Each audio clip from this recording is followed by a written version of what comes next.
ایک یہ question of year ہی تھا کہ جو مسلمان اور نیک جنات ہیں کیا یہ جنت میں جائیں گے؟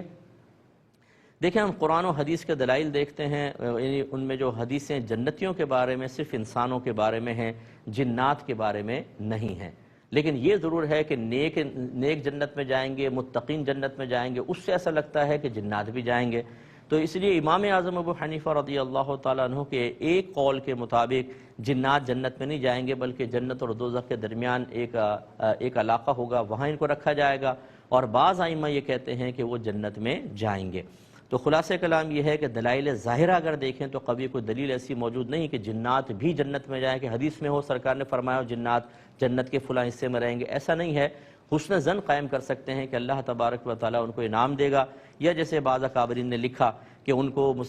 انسانوں کے ساتھ جنت میں نہیں رکھا جائے گا، بلکہ ان کے لیے کچھ اور انعام ہوگا، لیکن معاذ اللہ یہ نہیں ہے کہ ان کو جہنم میں ڈالا جائے۔ ہاں، جہنم میں جانے کے اوپر بالکل نصوص قطعیہ موجود ہیں، شیطان کے بارے میں ہے اور اس کے جو چیلے ہیں وہ جہنم میں جائیں گے۔ جنت کے بارے میں دلائل موجود نہیں ہیں، یا واضح طور پہ